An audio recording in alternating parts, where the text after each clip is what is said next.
Hi everybody, Dr. Batash here. Welcome to our third BEWL podcast. Today we're featuring the world-renowned body and face plastic surgeon, Dr. David Kashan. David Kashan, Dr. David Kashan, please tell us a little bit about your background. Of course. First and foremost, thank you for having me today. I appreciate it.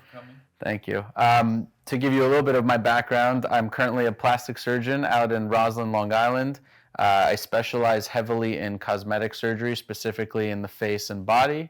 And it really varies from people that want to give themselves a more slim, snatched body, as opposed to people that just want a more youthful look to them. A very frequent scenario that we see in our practice is women coming to us and they tell us that they've already done so much to try to lose weight, whether it's take medications, do diets, or even more extreme things like doing abdominoplasties or tummy tucks or liposuction for weight loss.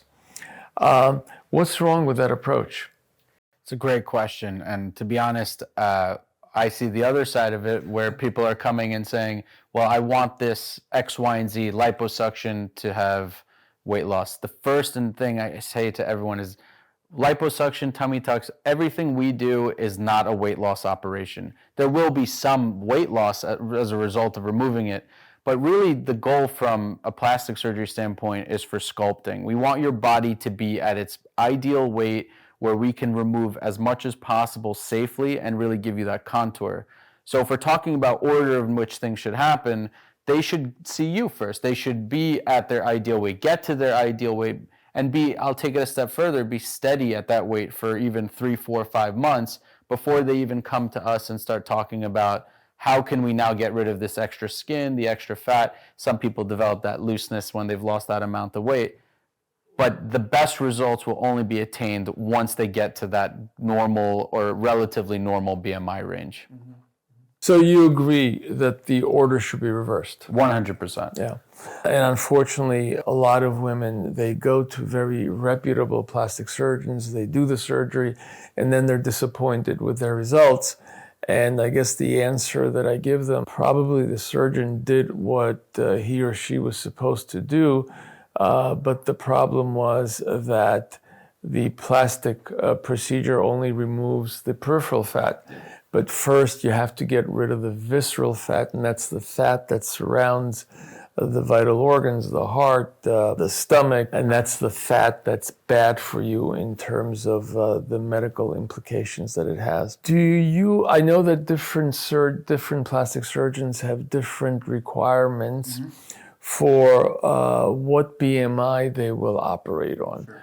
Could you give me your thoughts on what is the best BMI in order to obtain the best plastic surgery results? It's an absolutely excellent question. And, there's the best and then there's the acceptable. I think to start off with the acceptable, in my mind, it has to be 35 or under.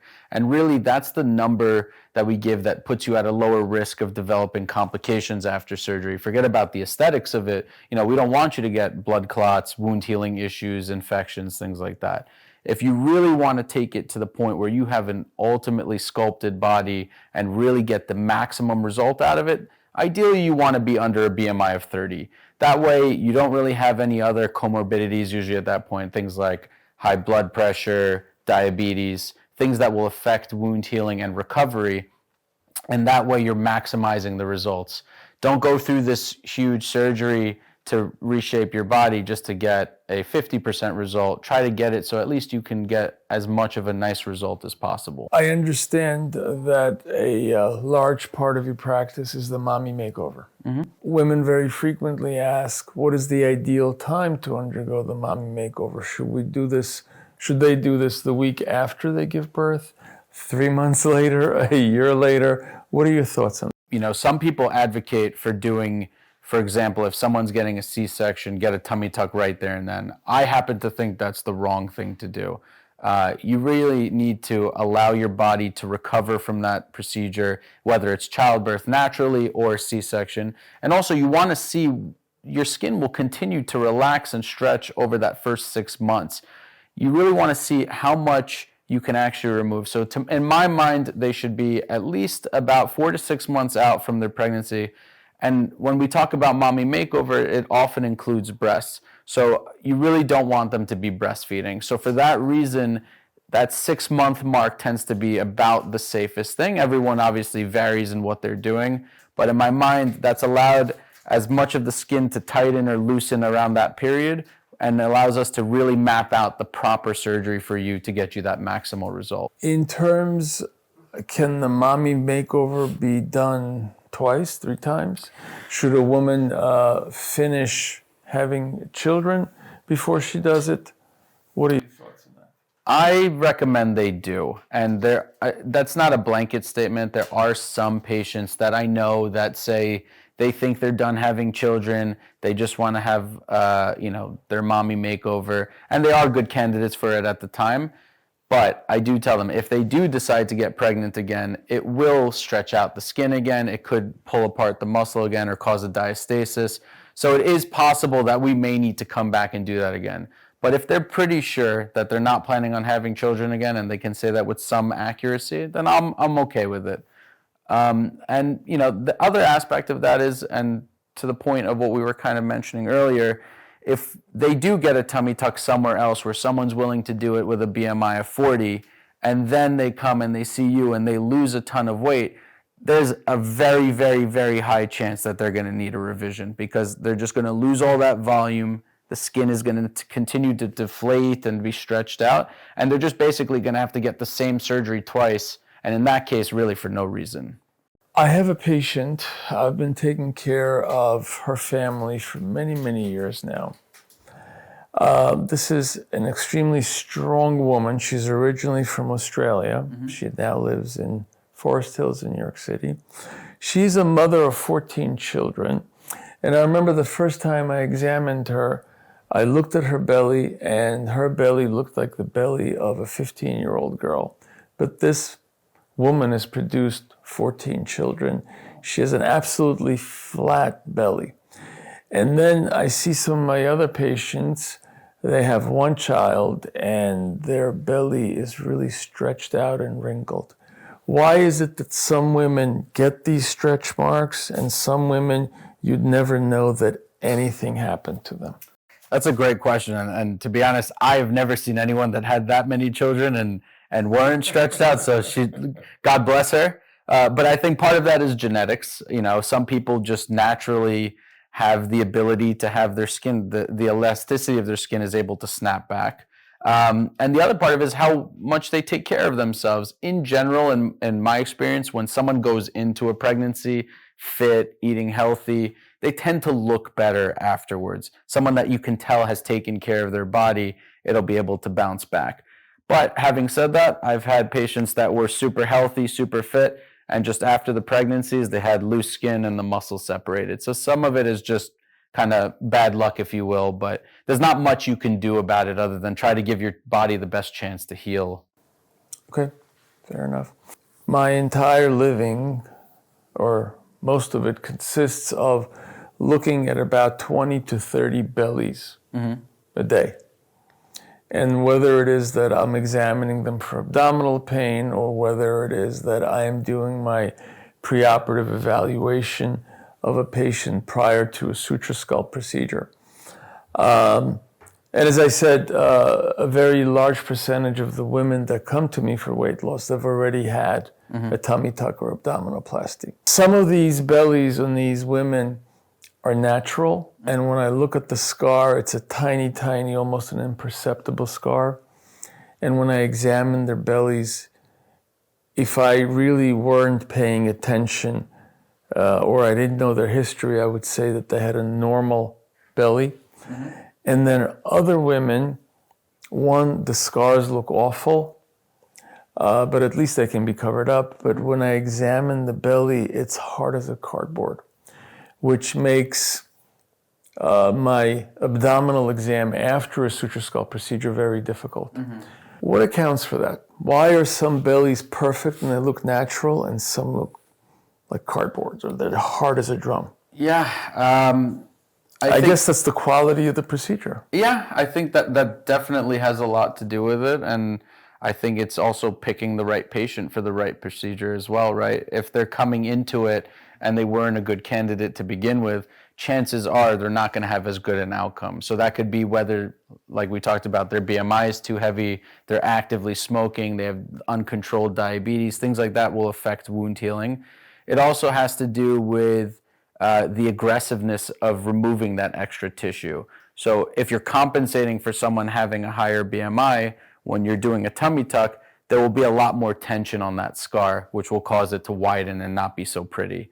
So I think that's kind of multifactorial, essentially. It's not one thing attributes it to it directly, but all these things together, if done properly, helps you minimize the risk of it being unnatural and really just not looking nice. For a woman whose, let's say, BMI is 38, her BMI is 40, and she has been unable to lose weight for various reasons, do you tell them that there's no hope for them to do some of the cosmetic procedures that you do because they will not lose the weight? Because what I find is that if one surgeon rejects a person like that, they will keep on looking until they find somebody who will do the procedure for them. Is that right? Is that wrong?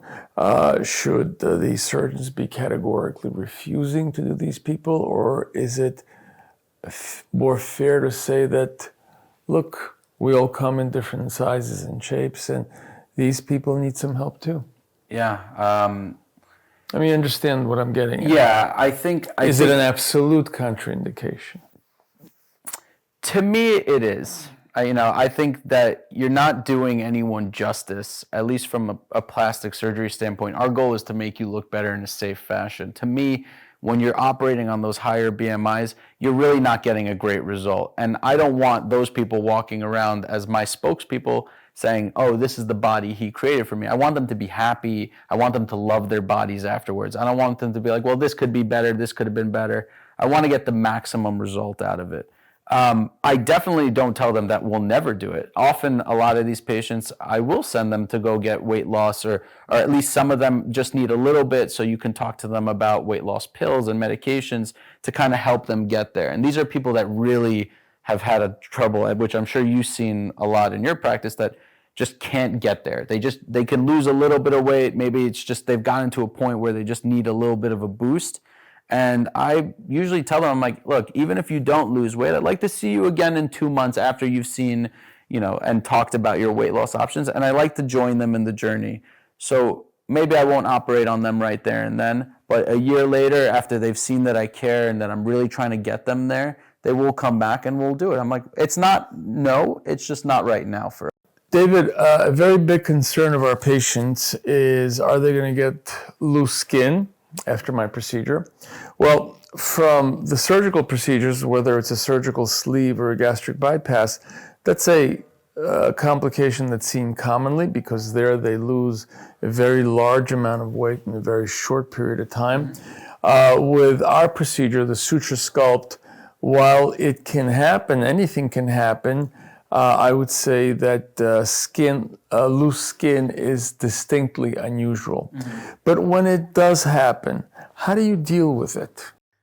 Yeah, it's a great question. Like you said, it's so hard to predict what patient is, but I do agree with you. I think when you lose a massive amount in a short period of time, it's almost impossible to not end up with loose skin. And I think this is where having that conversation with your patient, and when I first see them at their consultation, I ask them, what exactly is bothering you? A lot of people will complain about that kind of belly hanging over. Some people will say, that doesn't really bother me, but my arms bother me, and they don't like that it looks dangling. So I like to hear what really affects them, and I like to ask them, what's the most important thing to you? Let's say they have 6 things that they want to be operated on. Give me your top 3. And we can see if we can kind of combine those procedures safely into one. For example, if someone wants a breast lift and tummy tuck, I can do that safely together. And I think they appreciate them being part of that journey. They want to be able to voice their opinion and tell you exactly the things that are affecting their confidence. And to me, that's the best way to do it. You want the patient to tell you, essentially, guide you to make the right decision for them. Are these procedures, let's say we concentrate on loose skin around the belly. Mm-hmm. That's what bothers me the most. Sure.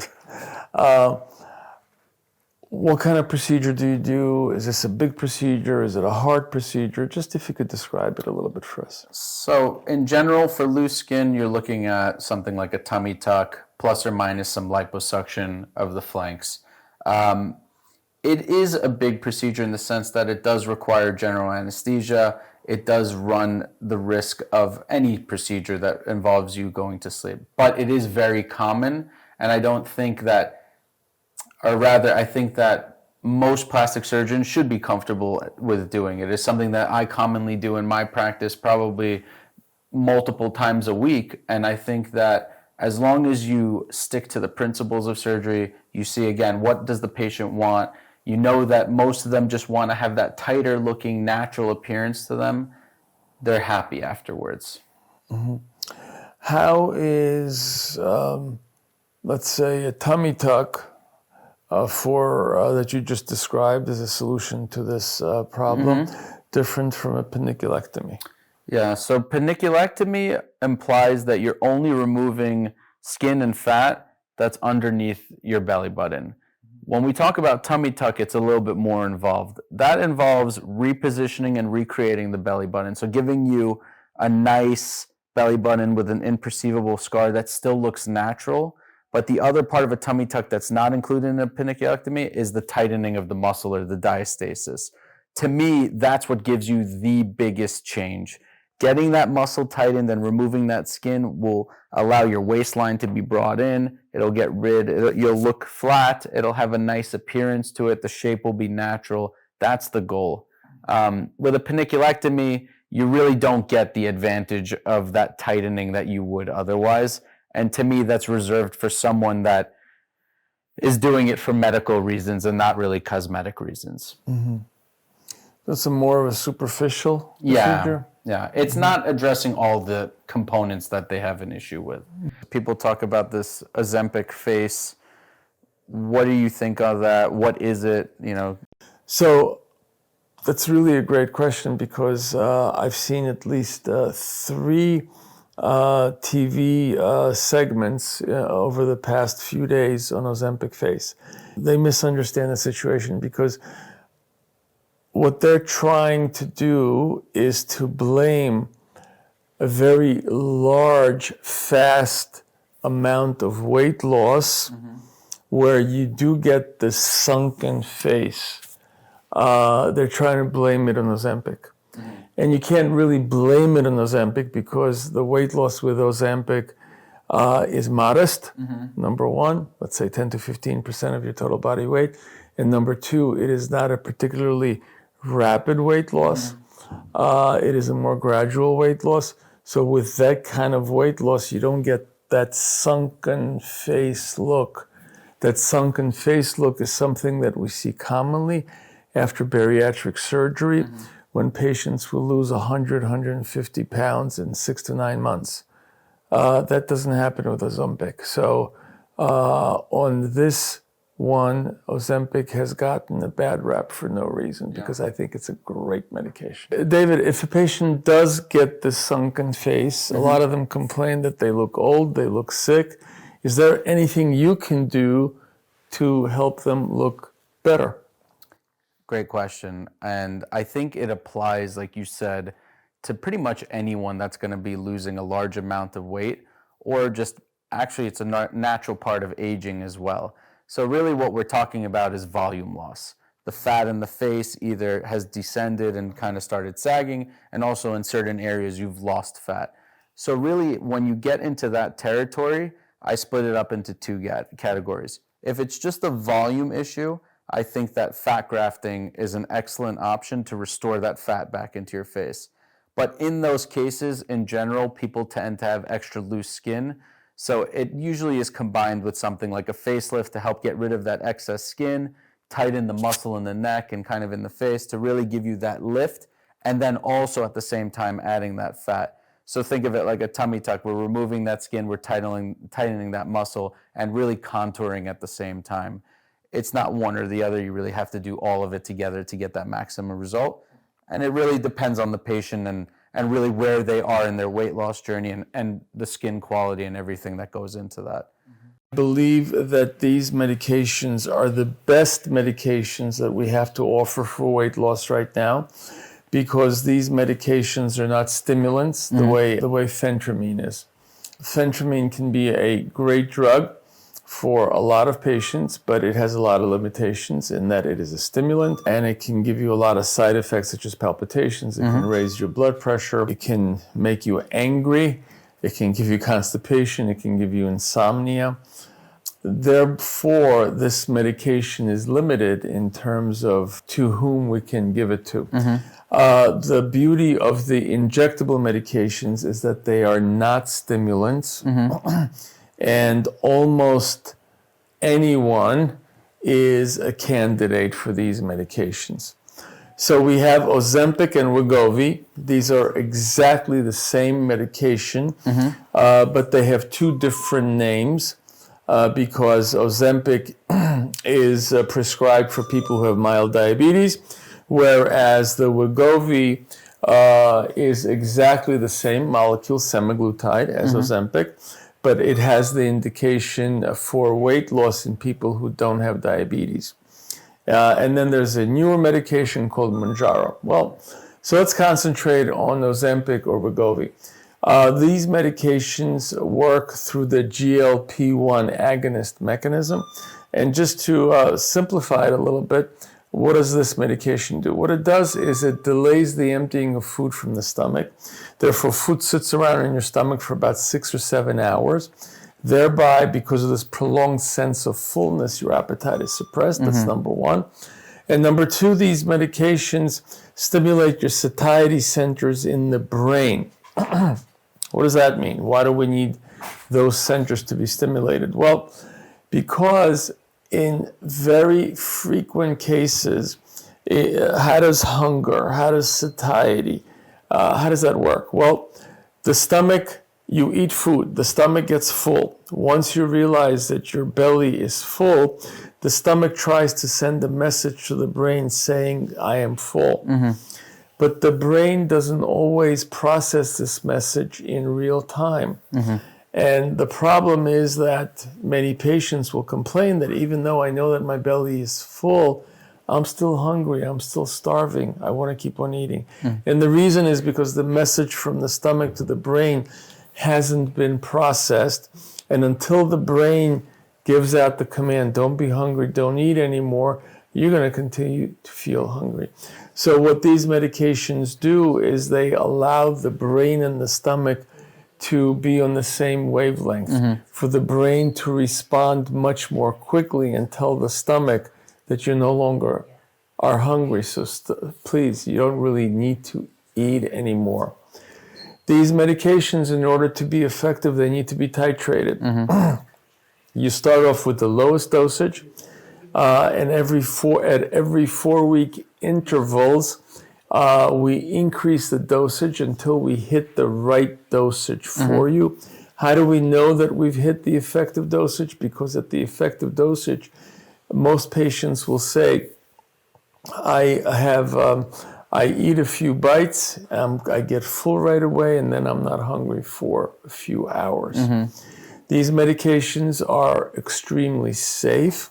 Not everyone tolerates these medications. There's a 5 to 10% of the population who will not tolerate these medications, but in 90 to 95% of patients, these medications are very well tolerated.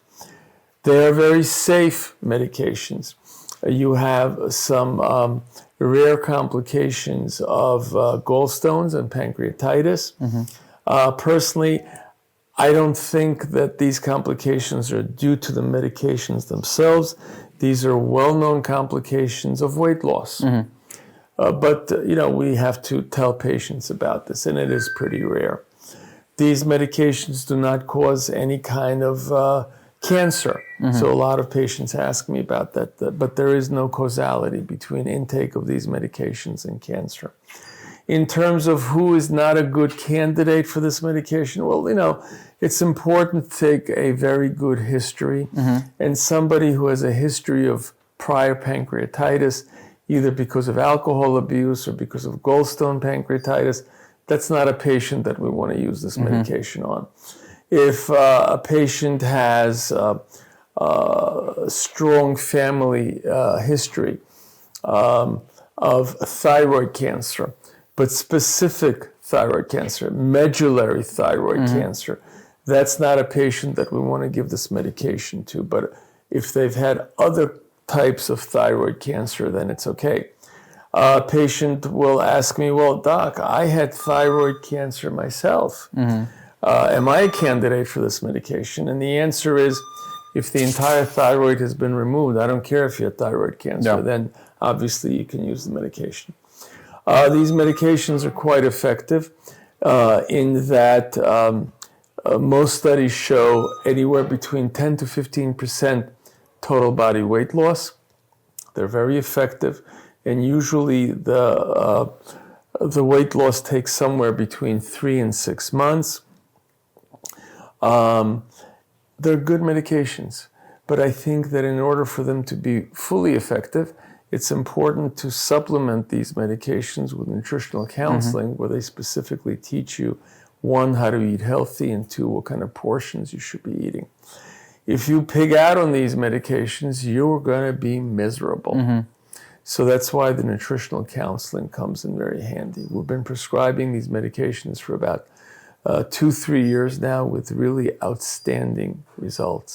In terms of, let's say someone comes and they say, I know I need to lose weight, but I don't know what's the best option. How do you determine whether to go the medical route versus the endoscopic route? What it goes into that decision making? Sure, that's a really good question, and this is how I look at things.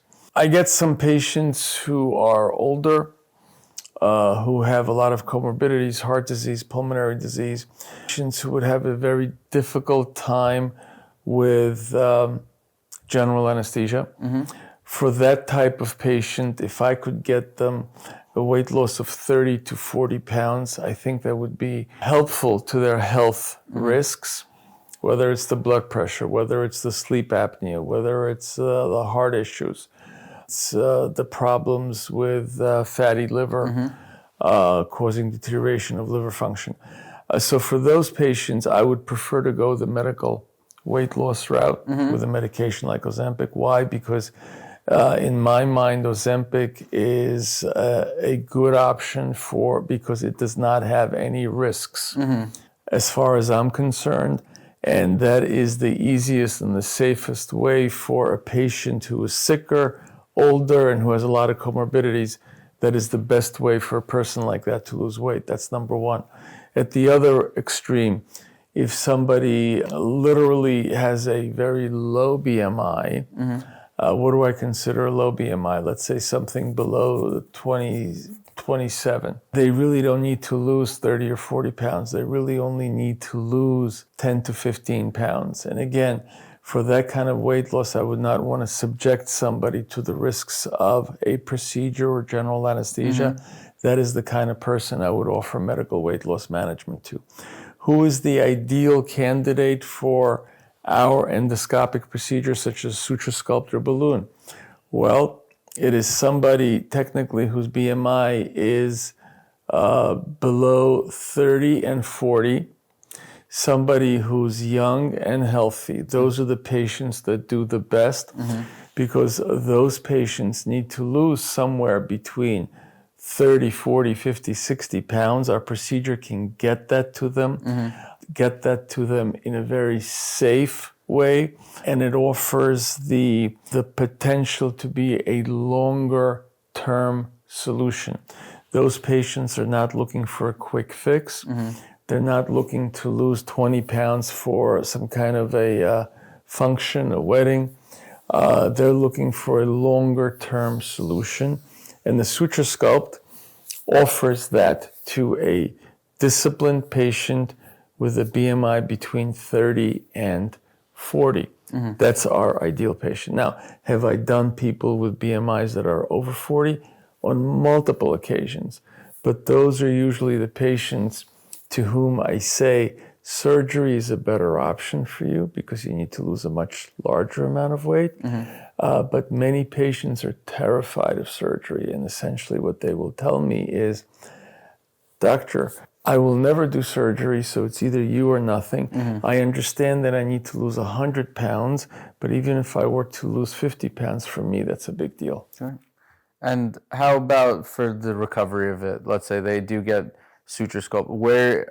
What do they have to look for afterwards? How is the pain scale? Is there any pain? So interestingly, one of the biggest differences between the surgical procedures and our endoscopic procedures is the surgical procedures are done in a hospital setting. Patient usually stays in the hospital for 2 to 3 days. Recovery is about a month. With our procedures, these are done on an outpatient basis. You go home the same day, and your recovery after a suture sculpt, if it's properly done, is 1 to 2 days. Wow. It is not a hard recovery, and I tell my patients, I promise I'll keep you comfortable. There'll be some mild nausea, some mild abdominal pain. Usually, it's the first 24 to 36 hours, and we'll get our patients through this. And when they come to see me on the mandatory follow-up visit the day after the procedure, they'll tell me the first 12 hours were kind of rough, but now I feel that I've made the turn for improvement. And when they come to me, most of them look amazing. Awesome. And they sometimes ask me, are you sure you did anything? And I was going to say, because you kind of asked me the same question about, can you get multiple tummy tucks? Can you get multiple types of those surgeries? Let's say someone you do it on did lose, 50 pounds, like, oh, I want to lose more, but I've kind of plateaued. Is there an option to do anything on top of that? Would you then consider maybe starting them on medical therapy afterwards? How do you address that? I just want to back up a little bit and say that at least 30% of our practice is doing medical revisions on patients who've previously done bariatric surgery, whether it's the gastric bypass or the surgical sleeve. And with these people, most of the time when they defeat those original surgical procedures, it's because of overeating, they've stretched out the stomachs, and that's why they've regained the weight. So a lot of people come to me looking for that second chance. And with those people, we're able to, in a very effective way, non-surgical, non-invasive way, to tighten their stomachs back up, and they get that second chance that they crave. If a person has done our procedure, the Suture Sculpt, so we have a number of patients who, so for example, this typical patient that I've had about 4 years ago, I did her Suture Sculpt. She was a very strong lady, very intelligent lady, an ICU nurse. 5'1", weighed 195. I predicted that if she were the average patient, she would lose about 40 pounds. She ended up losing 55, so she went from 195 to 140, and she stayed there for 3.5 years. And the reason she was able to sustain that success is because she had her discipline and she was able to do her portion control. 6 months ago, she had a lapse. We're all human beings. We're not robots. So she started eating everything in sight. She regained the weight. And then when I repeated the procedure, I saw that she had opened everything up. So what I did was I repeated the procedure, I tightened her up, and now she's doing well again. So to your point, how often have you noticed that someone does need a revision, or not even a revision, that they've eaten so much that they've actually ruined the initial procedure that you got to come back in and do it again? Yeah. So I will tell you that out of, we're up to approximately 2,000 cases right now. We are probably the busiest practice in the world doing this, and I've only had to do that a dozen of times.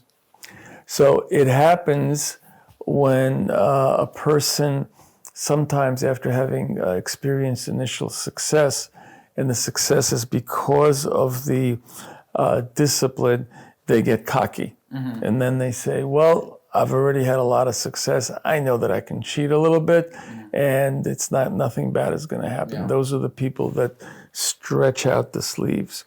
What I find is that it is absolutely the most important component, I think, about the success of these procedures is the nutritional counseling and the follow-up that you get afterwards.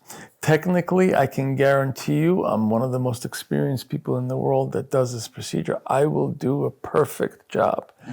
But the success of the procedure really comes down to your nutritional counseling, your discipline, and the portion control.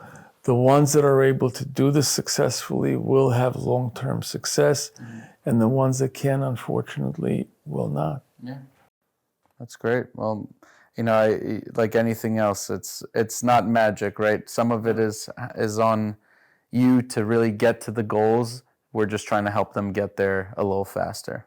Yeah. So one of the things that is obviously important from my perspective also is afterwards, I tell patients the follow-up care is just as important as the surgery itself. Don't just have a surgery, disappear, and don't let us see you. Like, we need to make sure you're progressing. How do you feel about that in terms of the procedures you're doing, and what does that follow-up care look like? So I think that follow-up care, nutritional counseling for what we do is vital for the success of this procedure. Multiple studies have been done that show that whether these procedures are done surgically or endoscopically, the programs that have the highest rate of success are the ones that mandate follow-up care, whereas the programs where they let a lot of patients slip through their fingers, the programs where they feel that their job is done once the procedure is over, those patients do not do as well. I think for our patients, it is important to have a scale at home, to have a food scale at home. We insist on 12 months of nutritional counseling following the procedure. And what I find is that the patients that follow this regimen do well, and the ones that don't usually don't. And I think the reason this happens is because when you are following up on a regular basis, whenever problems come up, we deal with the problems early before those problems become impossible to fix.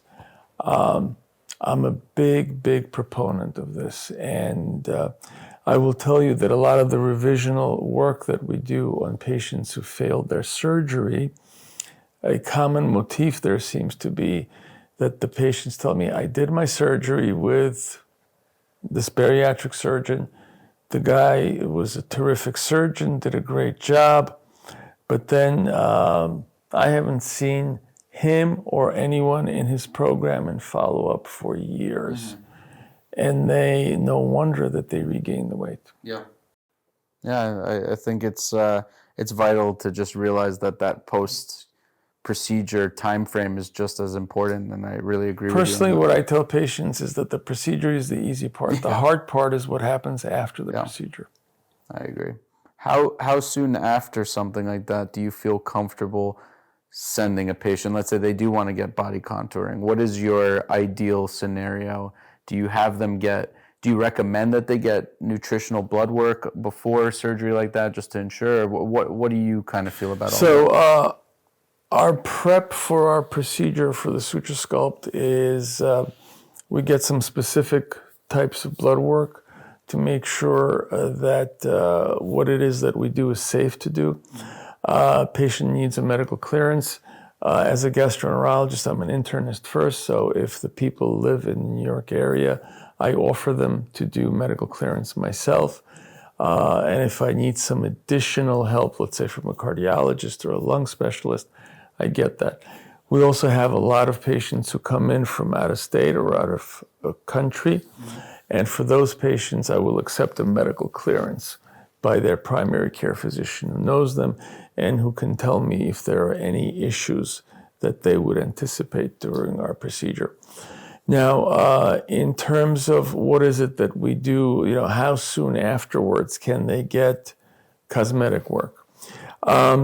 Unfortunately, I find that a lot of our patients, they think that once they've gotten my weight loss procedure, they literally want to do their cosmetic work the next day or the next week. I tell them to wait at least 6 months. A year would be preferable, but I think the minimum has to be 6 months. What are your thoughts? Yeah, I think that's kind of the magic number. I always think when I'm thinking of something, 6 months is like that point where you've had time to lose your weight. To me, it also matters that they're stable, right? If they're still actively losing weight, I'll tell them, wait, you're not done losing weight. Let's see where you get to, and let's see how things look then, instead of stopping you in your tracks while you're making all this progress. Why not finish what you're doing there? Let's stabilize. Let's see what everything settles down and looks like after. So the ideal number in the ideal world for me before they go and do other things would be 24 months. Because with our procedure, the weight loss really is gradual and it does go from 6 to 24 months. Now, for some people, that's utterly unacceptable, so I sort of bargain with them and at least give me a year. Yeah, that's fair. Because you did a procedure, at least get the full benefits or maximum possible benefits from the procedure before you go and intervene. So one of the things that also happens a lot, I think, is kind of similar to what you're talking about, is they've lost that weight. They know that number. Let's say they're trying to hit a BMI. They hit that number. They know exactly what their weight is supposed to be, and they come in that day. Right. So that's kind of the person I say, look, you have hit that number. Let's see you again in a month. We could always talk about scheduling an ideal date for your procedure, but let's have you come back in a month, 6 weeks. Let's reweigh you in, make sure everything is stable, and that way we can really start planning. Because I think everyone's so eager to get to the finish line, but I think sometimes it's our responsibility to kind of pump the brakes, make sure they've reached their goals, and then kind of go from there. Do you find that with time, the demand for plastic surgery in this country is increasing? And if that's the case, why is it increasing? It definitely has gone up. I think one of the things I've personally noticed is that more men are coming in, whereas before there was this stigma that men don't get plastic surgery. But I think it kind of started off with starting feeling a little bit more comfortable getting things like Botox and minimally invasive things. And then it kind of transformed into, well, I want liposuction and things like that. I will say during the pandemic, when it was at its peak, one of the things we noticed a rise in were facial procedures. So people that were getting facelifts, rhinoplasties, anything that involved more of a invasive type procedure to their face, they were willing to do because they weren't out in public and they were able to hide for a few weeks while they were healing. So I think there was definitely a peak at that point. And, at the end of the day, I think it has just become more acceptable. We have a lot of actresses and models that are open about it now, and I think they kind of open the door for people to be comfortable about it. But if you're not and you don't want to talk about it, I think that's fair too. You're allowed your privacy, but I think in general people are more accepting of plastic surgery and what it's about. Do you anticipate the demand growing? Yeah, for sure. I think as people start realizing that plastic surgery isn't about being overdone, people are scared a lot of the time when they come in. I don't want to look like I've had fillers in my face. I don't want to look overdone. I don't want to look, too curvy, too snatched. I think when they realize that plastic surgery is about tailoring it to your wants and your expectations, that it isn't about being, having extremely large breasts or extremely large buttocks, but more so, what are you looking for and how can we achieve that goal together? So I think now that they know that, they're starting to become more and more buzz around it and more people want it. I think I saw a picture either yesterday or today in one of the publications, and they had a picture of the entire Kardashian extended family, what they looked like before. Yep. What they look like now.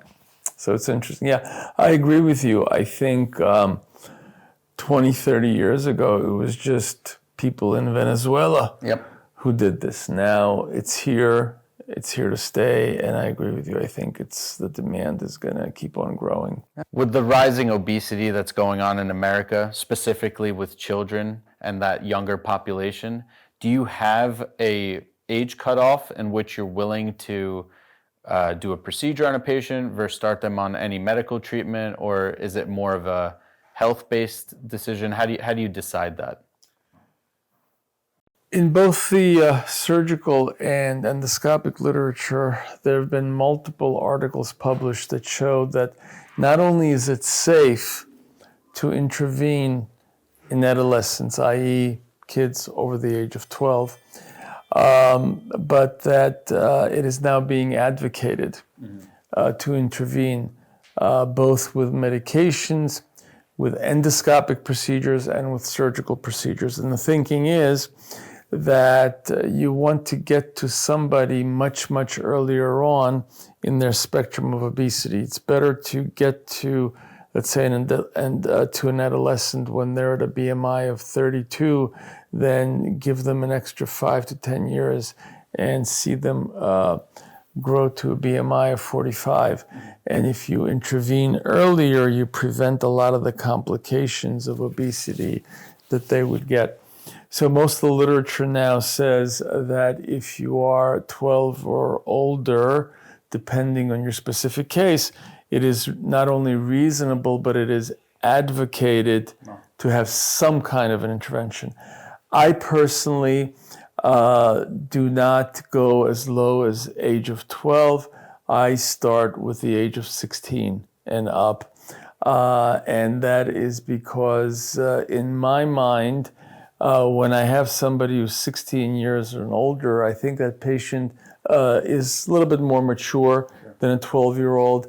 And it's not just the parent pushing them for this intervention, but at least the teenager herself or himself has some participation in this. So I feel very comfortable, and I've done many, many teenagers, but I try not to go below the age of 16. And I'm in agreement. I think the earlier you intervene with these patients, the better that they have a chance of doing. And it's not just medical weight loss management. It's not just an endoscopic procedure. It's not just a surgical procedure. You know, contrary to popular belief, obesity is not solely due to genetics. Obesity is due to your nutritional practices, to the amount of exercise that you get, I guess to the environment that you have in your house. Does the food that get consumed in the house, does it get prepared in the house?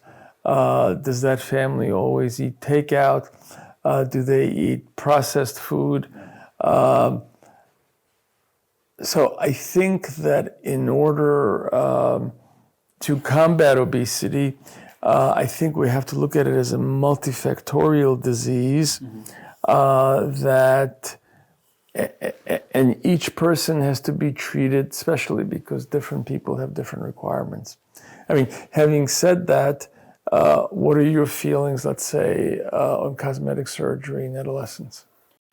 It depends on the type of cosmetic surgery, and I think that's, I separate them into three categories.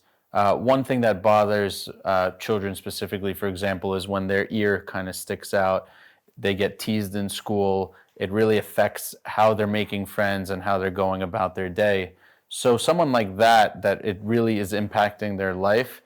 My cutoff is actually a little bit younger, around 7, 8 years old. They've already reached about 90% of their ear size. So it's a safe cutoff to be able to operate on them, then to quote unquote pin the ears back. And it gives them that confidence, and it doesn't really affect them long term in terms of their growth. Now you have the patient, for example, that wants a nose job in high school.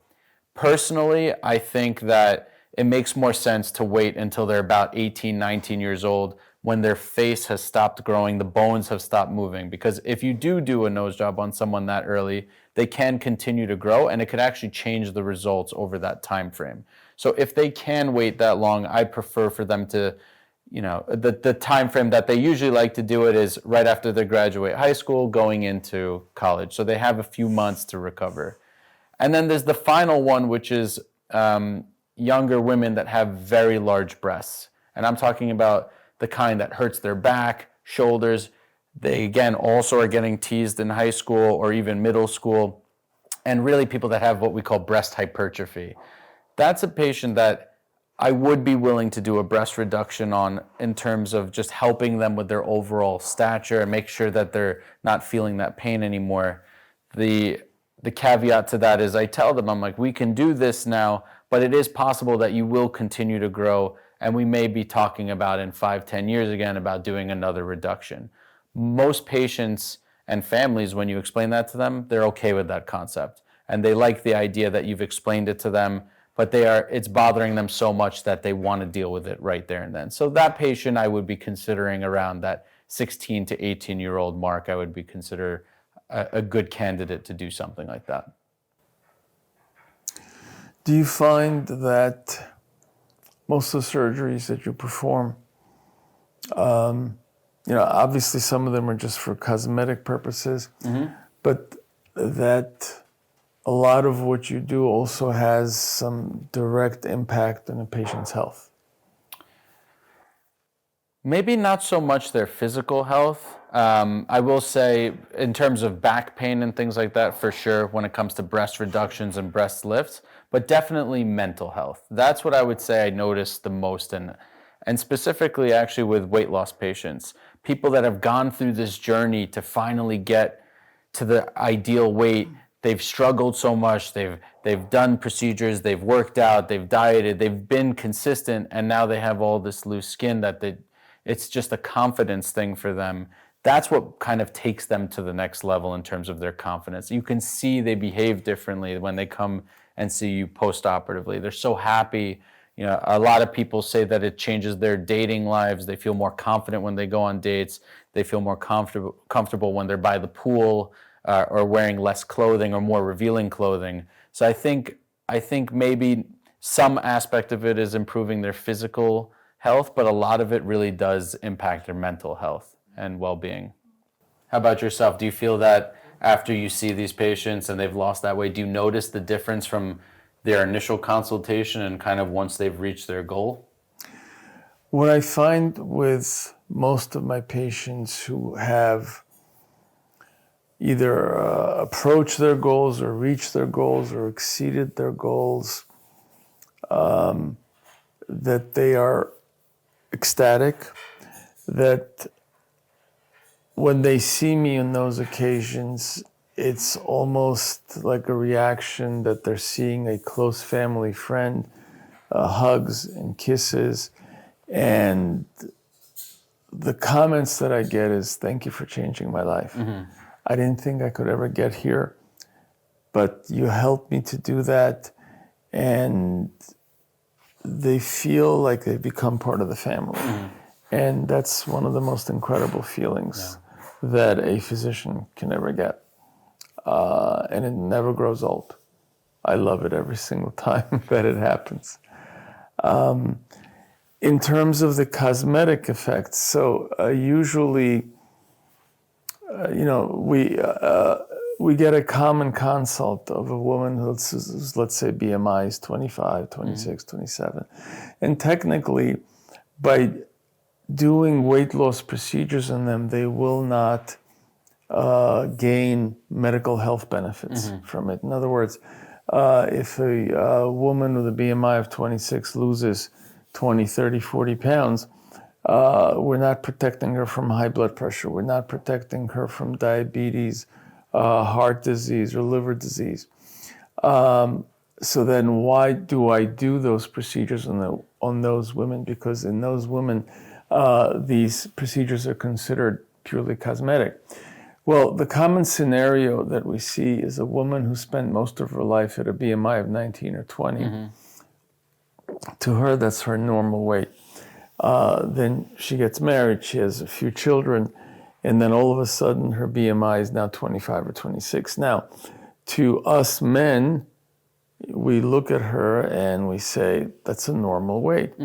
But to that person, she's horrified because of her body image, because the difference between a BMI of 20 and 26 could be 40 pounds.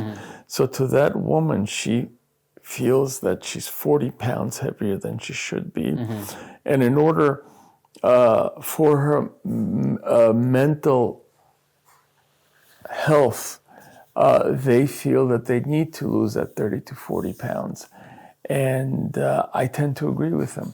Many men do not understand how important that self-image is to a woman. And many men would say, you do not need to lose weight, and this is an abuse of a procedure. But I don't think so. And we have several dozen patients like that who've successfully lost weight. They've gone back to their weight that they've been used to all their lives, and they're incredibly grateful, and they're very, very happy with what they've been able to accomplish. So I think it's important for us, in whichever field we're in, to be very open-minded and to understand that different people have different needs. Sometimes those needs are very obvious to us, and sometimes they're not. But I think it's important not to be judgmental and to at least listen to people and see what their needs are. And if we can help them, I think we should. Sure. And I think the older I get, the more open-minded I become about things like that. And I think it's important to be open-minded. How do you feel about the patient? And I think we've noticed it from specifically a facial plastics side, that there's been an increasing rate, at least of diagnosing some form of body dysmorphia.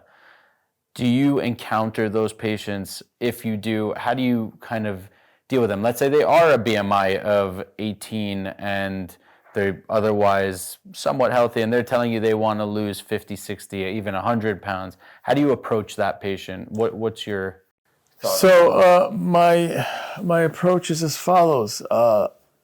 A patient with a BMI of 18 who wants to lose 50 pounds, I would not do a procedure on her unless they put a big scary gun to my head. But no, I mean, there have to be some hard limits. Yeah. And I would try to explain to a person like that at that weight to lose more weight would be really a very, very bad idea. And that procedure I would never touch. In my general thinking is as follows. A BMI greater than 40 is considered type 3 obesity or morbid obesity. 35 to 40 is considered type 2 or moderate. BMI of 30 to 35 is considered type 1 or mild. BMI of 25 to 30 is considered overweight. So in the overweight category, I'm willing to be open-minded and do our procedures on our patients. But if the BMI gets to be below 25, I do not consider it to be a wise decision to offer these procedures to those patients.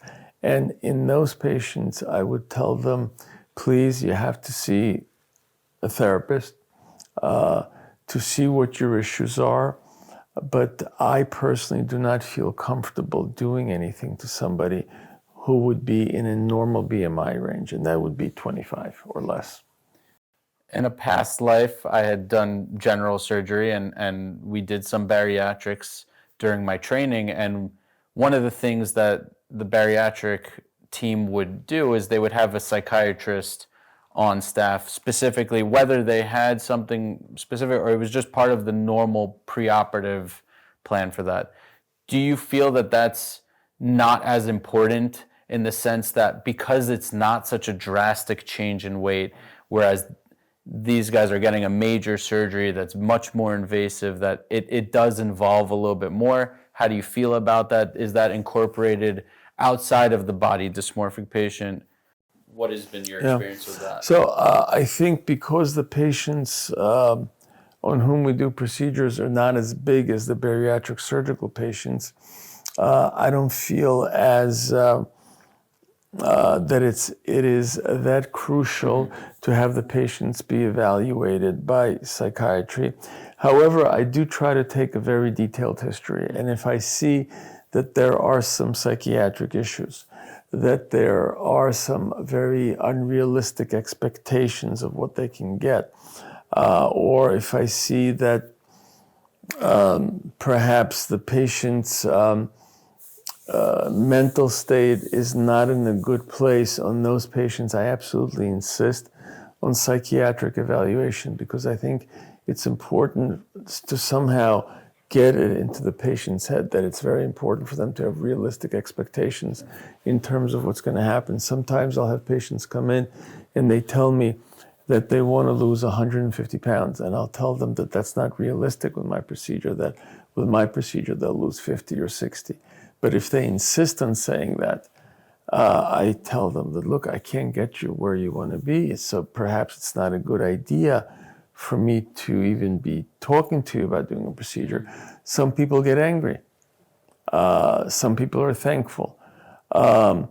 The ones that are thankful, they say, thank you, doctor, for being so honest with me, because you're the first person who's told me the brutal, honest truth, and no one else was willing to tell me that. And they pretty much told me that whatever I wanted to hear, sure, you'll get it done. And then other patients get angry at me. Yeah. What do you mean you can't get me to the weight where I want? And I tell them that I have to be realistic at what the average patient who does my procedure can expect. Now, granted, do I have patients who've lost more than 100 pounds? Of course we do. We have at least a dozen patients like that. But that's the exception rather than the rule. I mean, everybody wants to be LeBron James. Everybody wants to be Tom Brady. But there are very few people who can achieve that. So for most people, we have to discuss what the average expectations are. Sure. And when that patient proves me wrong, I'll be the happiest guy in the world. I was just reading about Ozempic Face again. Like, there's articles everywhere. No. They're out of control. What happened to Face? I mean, this is like out of everybody control. knows when you lose weight, you kind of lose weight. Yeah. Face too. Well, that's the problem. It's the people writing these articles are not necessarily knowing what they're talking about. I mean, what we find is with our weight loss patients, I don't think I've had a single patient to look like that. Not one. Whereas with the surgical patients, that's something that you see commonly. Yeah. We did have Well, I think it also is, it's a question of amounts, right? Like when you're talking about a BMI of like 40, 50, and they're like, now all of a sudden a BMI, impossible to get from there to there without. Obviously. Obviously.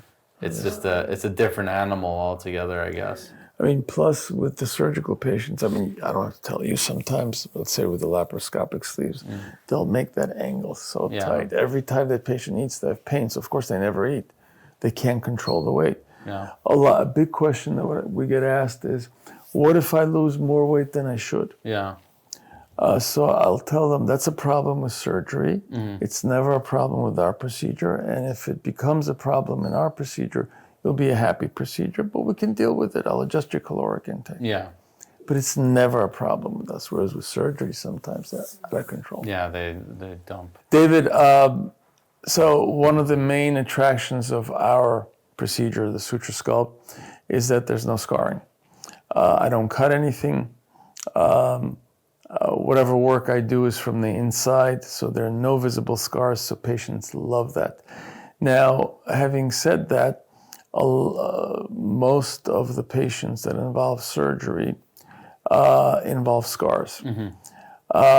What can we do for scars? Scars are ugly. Sure. I have a scar right here from my neck surgery that I had about 7 years ago, but I'm told that my scar healed perfectly, that no one can see anything. But a lot of people have issues with ugly scars. What can you do to make those scars look beautiful or imperceptible? Yeah, I think there's a few things. I think it's one of them is picking the right patient, right? Again, we've talked about that. Someone that isn't a smoker, that has uncontrolled diabetes, or rather that has controlled diabetes.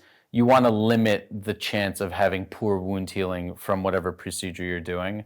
And in general, I think plastic surgeons, we use special sutures that are less likely to result in scarring. I think the way we handle tissue is softer, more delicate. We're paying attention to that because at the end of the day, the aesthetics of it is super important to us and obviously important to our patients.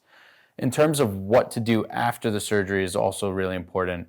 One of the things I like to use is a compression garment. It's long been proven that it helps with wound healing and also scarring, specifically with people with really bad burns. That's where we kind of noticed that they were having softer scars, more appealing looking scars, and that's in a burn patient. Forget about it in a controlled environment.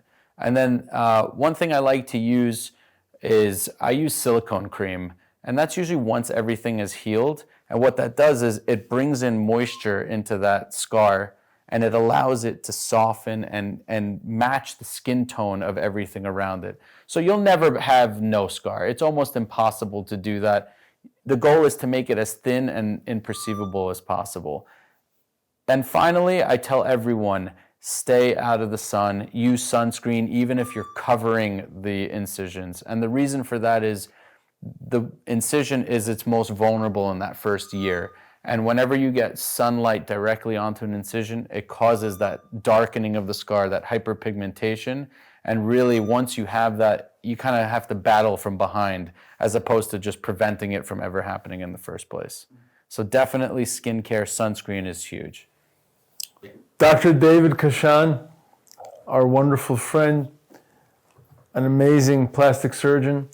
Thank you for this wonderful conversation. We had a great time. We learned a lot. And I hope that we can do this again really, really soon. It's been my pleasure. Thank you again for having me.